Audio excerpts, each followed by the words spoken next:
we're going to dive into international hiring at scale.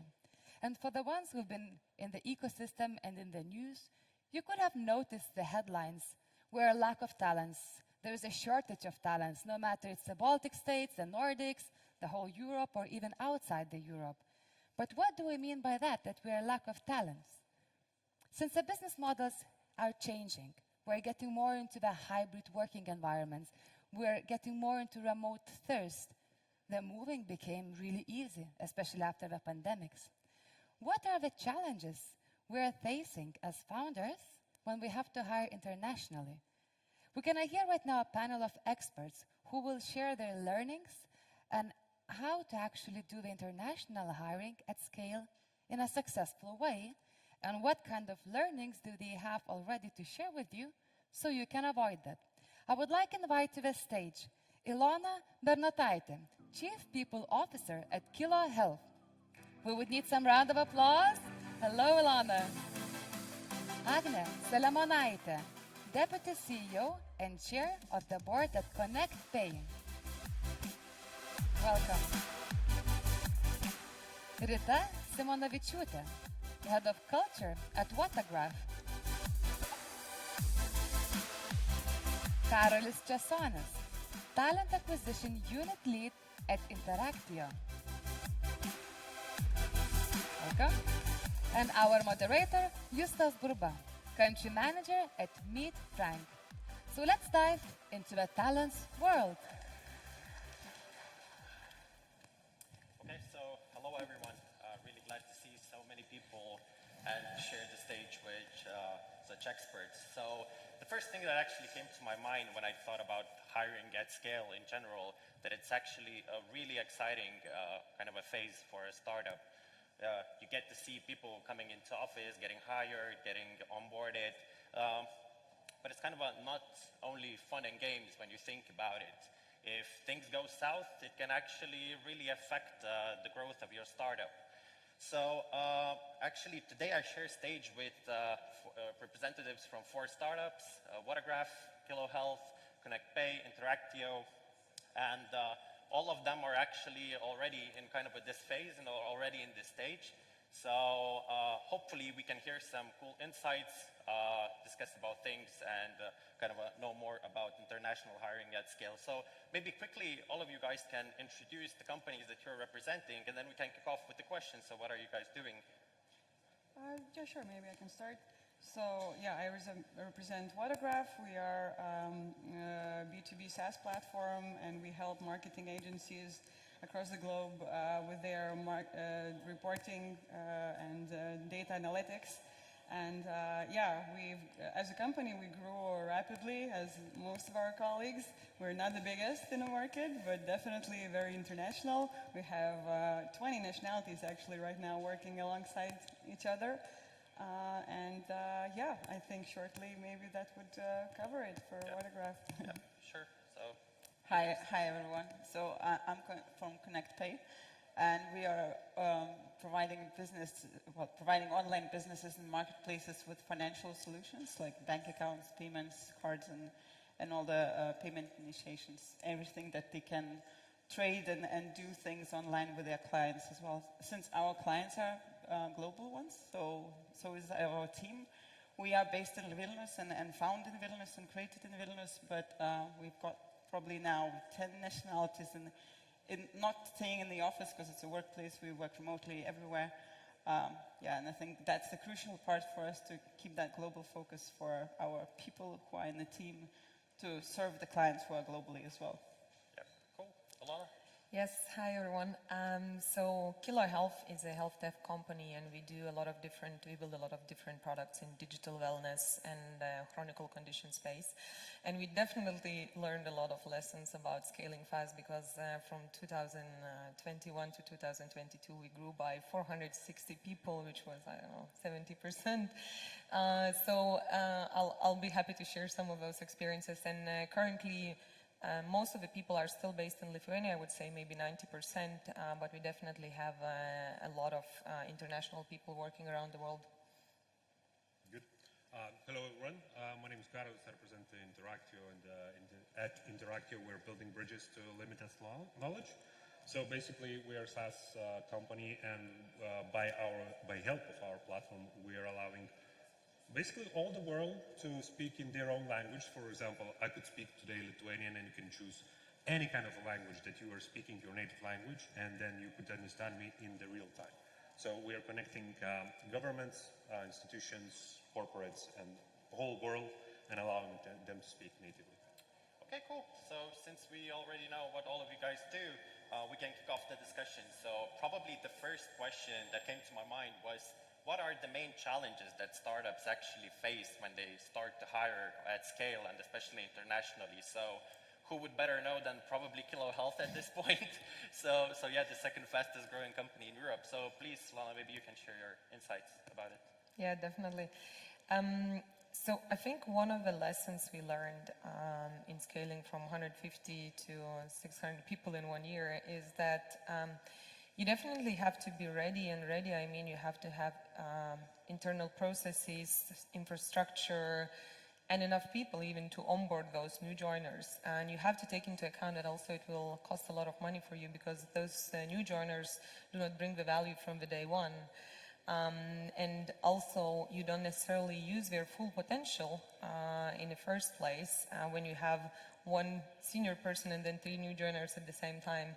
So all those things kind of make a little bit of a house, which doesn't necessarily is good for the business or even for those new hires.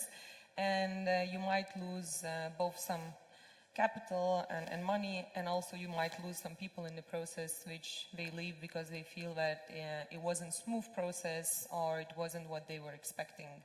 So what we are doing now this year, we are definitely slowing down a little bit our hiring processes and trying to streamline the internal processes to be ready for the next hiring phase. Yep, Karolis? Yeah, on top of that, what Ilona actually said, all of those administrative tasks, teams, recruitment teams, needs to be in place in order to have a success and build candidates pipeline. But when I started Interactio, I understand one thing, that we are not doing compromises on personality. We would rather hire for the attitude instead of technical skills, instead of a person who has huge portfolio, extensive experience, and we definitely will choose eager person who aligns with our values. And at the end of the day, I think we did a pretty great job with that, because when you are dealing with different teams, resolving some projects, having the discussions basically, you know that at the end of the day, you will reach the same goal with minor adjustments, minor compliments to your project or discussion basically, but you are seeing the same vision. You are seeing, well, basically what Henrik has created at Interactio, and we are seeing to the same direction basically. Yep, okay. Other? I can share one of the more of a founder's dilemma, or like the manager's dilemma. When you scale and you grow, I think in our example, it's technology and people that drives the company in general. So that's two key parts. When you have a team of 30 people and you probably know everyone basically by names, by what they do, where they're from, and so on. When you start scaling, then you lose this very close relationship to every single person. And then you sort of, at some point, you start asking yourself, so why am I doing this? Why do I need the scale? I don't know majority of the people, or like half of the people. So am I still there where I want to be? And do we need really the scale as well? So that's just, obviously you go through stages, and this is something that you meet at some point of growing up as well. But the other thing as well, I think the challenge is to keep this culture and the personality, as you mentioned, right? Because you definitely want to work with people like you, but then when there's a scale, I don't know, 150 plus people, then obviously you cannot have the same people. They obviously have their features, their individuality and things. So how do you get, everyone on the same page, aligned with the same attitude, with the same willingness to achieve the same goal as well? So there's no answer that I would provide, right? Because everyone is facing it or sorting out in different ways. But I think this is definitely a challenge for a majority of the people, at least I've talked to as well at some point, to go through.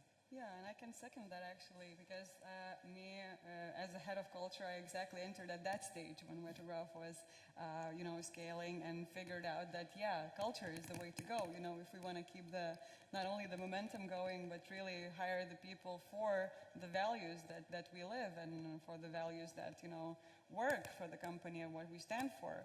So, that's definitely a challenge how to, communicate it to the candidates and to the, existing people already, to make sure that we all live, for the, let's say, and we will work towards the same goal, which in our case, we are on the mission to empower everybody to make, better database decisions and fast. Yeah.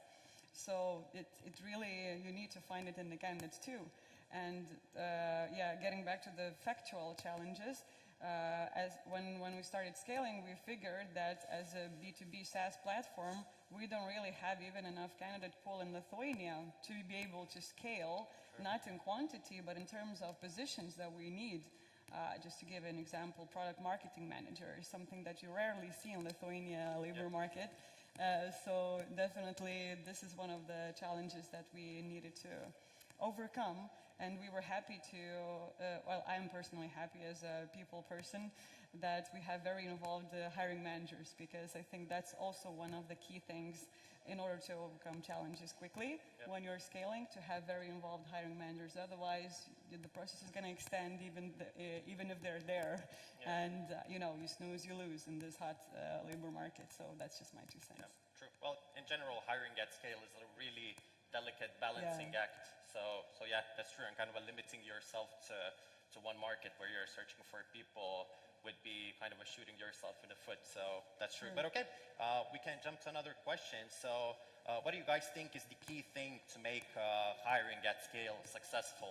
So maybe Karolis. Yeah, and Rita already started talking about that. I think there are 2 most important things about that when you're considering not Lithuania, but throughout Europe or even USA or something like that. So first of all, you need to understand that the hiring is a 2-way street. So you can have a recruitment team in place, huge experts, big pipelines, lots of candidates.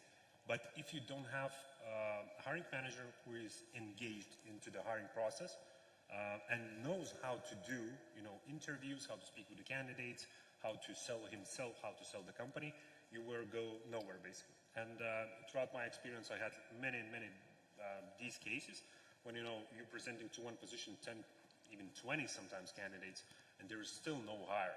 And when you dig deeper, you understand that hiring manager is like doing something, but actually not decisive and doesn't want to actually hire. Another thing is to consider for us the culture, definitely the culture.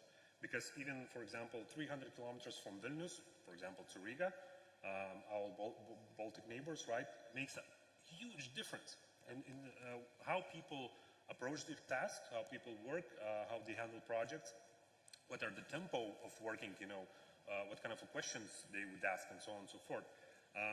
For example, if you were hiring in Scandinavia, right, so you better just send out a bunch of emails, and not to their personal emails, for example, but to their work accounts, because for Scandinavian, if you are reaching out to them via phone or personal email address, it can be considered as an intrusion in their personal world, basically. So engaged hiring managers and knowing how to do that, and of course you need to do your research on the certain markets where you are aiming to hire. So these are 2 things.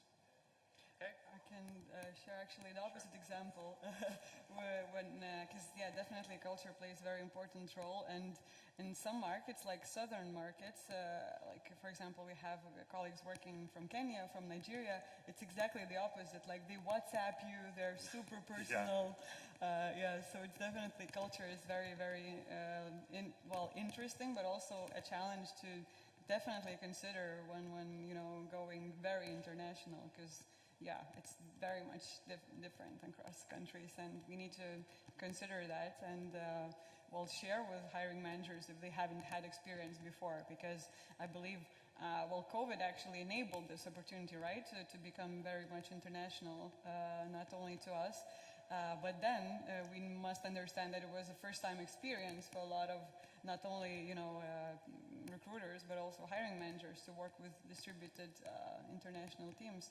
So definitely something, to overcome. Yes, and one lesson we also learned is that you need to prioritize and understand which positions you actually want to recruit outside of Lithuania. And where that talent pool sits, because we sometimes have 100 open positions, and then if we would go to all 200 countries, the amount of job ads and CVs we would get would be insane. So we said, okay, we need to prioritize both countries and the positions which we really want to, hire outside, which maybe does not exist in Lithuania.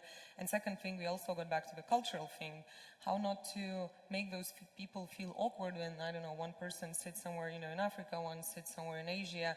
So we said, okay, let's do some maybe European hubs where we can at least have 2-3 people sitting in a little office. That's one of the reasons we opened last year also Berlin office, because we said, okay, let's make a hub. We are also now opening an office in Riga. We're considering Stockholm, Amsterdam as an office hub locations to keep people a little bit having that Kilo culture wherever they are. And that definitely works for us at the moment. Yeah, this is critical, and I think it's a good timing for us to talk now, because we're now the third year that we're all working online and remotely, and it's like a new normal. But I think now we can measure that every person really needs the human interaction as well. So no matter how used we are on working remotely or like independently, and have the operations standards, rules, everything is fair, everything is communicated.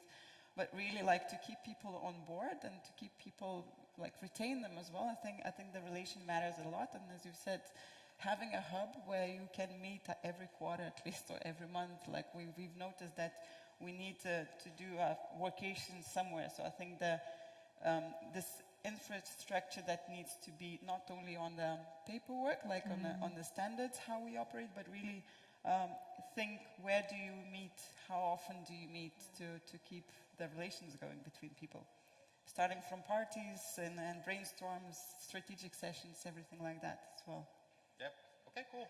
So actually, while you talked, I checked one of the questions that popped in, and it actually kind of correlates with the same thing that I wanted to ask. So, so the person asked, let me see, 1 second. So how do you build a talent acquisition strategy when you're experiencing such a rapid growth? So my question on the other hand was, let's say, even if you are already experiencing, but maybe even prior to that, when you, let's say, you just raised your series or whatever, you start to hire. So what things do you kind of try to plan out prior to doing that? Well, I think it's important to start with the headcount, right? To understand how many people will you actually need in order to, plan then how many recruiters you'll need in a talent acquisition team. And then whether we have that talent in-house, in Lithuania, within borders, or do we need to hire somewhere else? And just as an example I mentioned, right, with the positions that don't exist in the market. I would start with these things. Yep. Yeah. Okay. Well, our experience as well, like as you mentioned, right, the roles, are they present, where are they present most?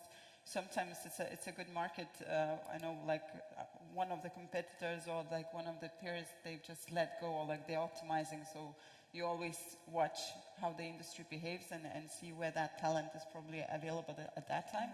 So yeah, but I think it depends on what you're looking at and the scale of it really. So, and then get wild and creative of how to acquire that, right? Or the tax, perhaps like legal tax system that jumps in as well, and how do you hire people, if it's worth it at all, because at some point it gets pretty expensive if you don't hire, locally and so. But you probably would have experience in sharing here. Yeah, definitely. Checking the salary ranges in different countries is probably one of the things. Checking in the market saturation, which we did on LinkedIn, kind of some analytics of in which country, which kind of professionals there are and how many open positions are in that country to understand even if it's worth it going to that country. And also all local rules and regulations. For example, in Germany, the notice period is 3 months. So if your hiring process is 3 months and then their notice period is 3 months, you have to understand that it will not be a fast hire and it might take 6, maybe to 8 months to take someone in. So all those kind of little tweaks, or in Scandinavia, it's also there are some additional pension funds which might increase, your costs by 20, 30, 40%. All those things, and also it's sometimes it's easy to put a LinkedIn ad, job ad, and get CVs, but it's not easy to attract the right people, and for that you also have to put a lot of effort. So we sat down, for example, with the communications team, and we tried to build a strategy. Okay, how do we become more known in those markets or those countries where we want to come, that we would attract the right people, that more senior people would be interested, because they're not interested in some little unknown companies. They apply just to big names. So there's kind of a lot of elements, little elements here and there, which you need to do to make sure that you find those top talents. Totally agree. Great perspective, great plan to have. But I want to share some insights from startup life. So if you are working or looking for a work in startup, you need to understand one basic thing. Things can change during a week. Yeah. We're not talking about the quarters, we're not talking about months or so or years. Lots of different changes can happen throughout the week. And ideally, you will have that plan. You have understanding of the salary, benefits, vacations, everything basically, and you are really good prepared and going and recruiting in that precise market, for example. But you have to have really strong team when you are going through from 70, 60 people to 150 people in a half a year. It's total madness. And you need to watch out over your team, prepare them for that. And basically, if you get the right core of talent acquisition or recruiters, HR, then you can easily figure it out everything. Because we had lots of different scenarios where apparently there, for example, in Italy, if I'm not mistaken, there is my team, they can prove me if I'm wrong, but they have 13 and 14 salary, I believe. For example, we're making an offer to candidate decides to move from UK to Italy or Spain. How we approach that? Do we offer him a contract? Are we employing him permanently? So on and so forth. So I would say prepare yourself and brace yourself, because it's a real madness. But as we are looking at the moment, the changes that we went through, you gain, during 1 year, you gain 3-4 years worth of experience. So if you can get a job in startup, do that. Yeah, okay, cool. So I actually wanted to ask guys, what are the kind of countries that you might target if you want to kind of hire at scale? Would it be only that you are trying to hire someone from Europe, or is it more like anywhere in the world, because it's kind of a remote times? So maybe you can give your...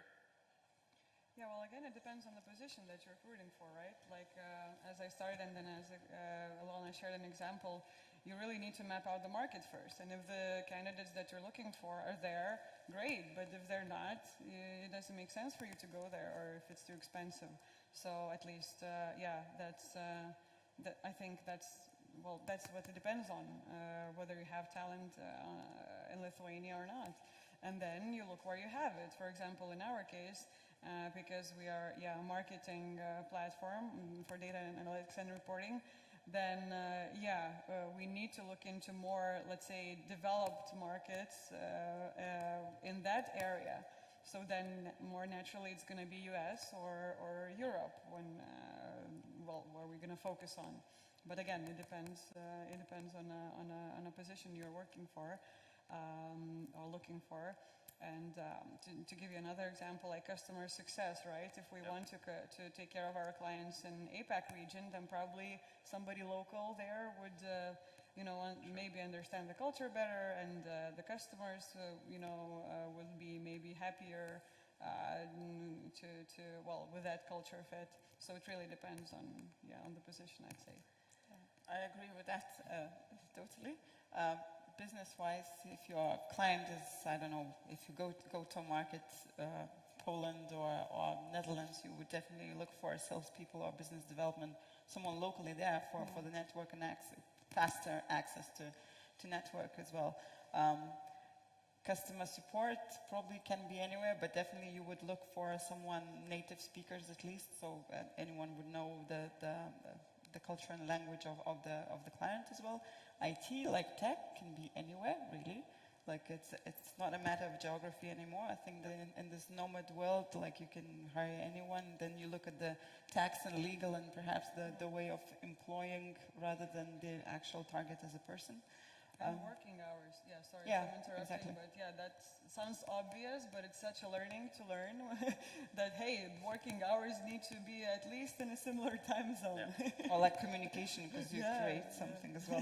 And then, well, we at least are regulated, right? So our license is local here. If we expand, we probably could would acquire other licenses somewhere else as well. Then on the compliance part, the legal part, you would need local. So again, that depends really on the business case, on the model where you're at.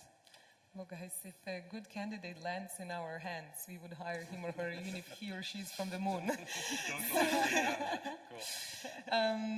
But definitely, for us, at least at this moment, we decided to focus a little bit more on Europe because of a lot of reasons. Again, some of them being even that the flight distance to Vilnius is not so far. So especially if you have more senior people, you can ask them more often to come down, and to see you and to spend time with the team, etc.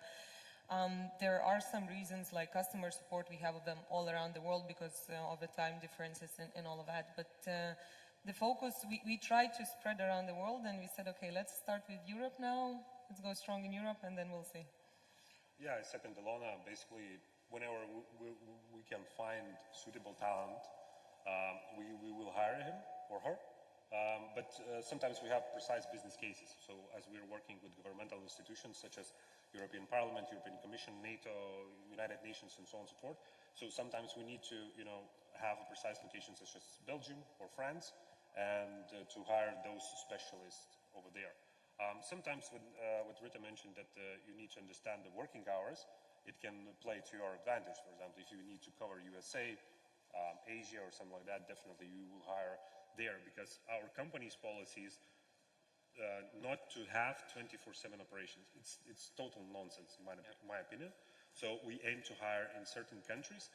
For them it will be like 8 in the morning, 9 in the morning, usual standard business hours. Yeah. Okay, cool. So actually we kind of learned a lot, I think, and the main thing that all of the startups should consider, I think, moving forward is that there's no borders anymore to hiring talent. If it's a good talent, go for it. The country or the culture for sure is not a limit. So I think we are kind of wrapping it up. So maybe last tips from everyone. One quick tip. Somebody, let's shoot. I can go first then. Okay. I think it's also important to not to forget that it's a big organizational change for your people who are currently hired in Lithuania, let's say. So you need to definitely also consult with them and do that change management that now the teams won't sit just in one room in, let's say, Vilnius or Klaipėda office, and that the main language will become English, which also might be a struggle for some people. And we have some cases where people needed, or asked for English language courses once we moved this January to full English kind of speaking company. So this is something also to definitely consider and talk to your people first. I was going to suggest the English, which seems to be obvious, but it's not so obvious when it comes to the organizational culture. So one thing that we definitely we now introduced to check the written English of every single person who comes into office, because there's not so much time to talk all the time, but definitely the communication turns into English and written English in most of the time. So fluency, structure of thoughts, and this is something that definitely needs to be considered not as an obvious thing, but definitely needs to be checked everywhere. What I'd add is, if you want to scale successfully, you need to not only focus on recruitment, but also on retention, actually. And that comes in a lot of forms and with a lot of initiatives, but since the international hiring is happening remotely because of COVID and also post-COVID, so those processes and documentation of it and building really this hybrid culture is also very important in order to scale successfully. That's what I would like, a tip that I would like to add. Yep. And Karolis? So investigate the culture where you're trying to hire people. Be as transparent as you can, because we had projects who failed, we missed our deadlines. But in this case, you need to keep each and every stakeholder on the same page, so be as transparent as you can. And as Rita mentioned as well, we are sometimes talking about recruitment as, finalized product. It's not. Yep. The job, the work basically just begins, and you need to figure out how to engage those people, how to keep them motivated, how to keep them aligned with the company values, how to connect them with other teams, other hobbies, and so on and so forth, how to make them feel at home. So yeah, these are good tips, but keep in mind that the work just begins. Okay, guys. So I think that's a wrap. The minutes are over, so that's it then. Thanks for the stage, guys. Thank Thank you.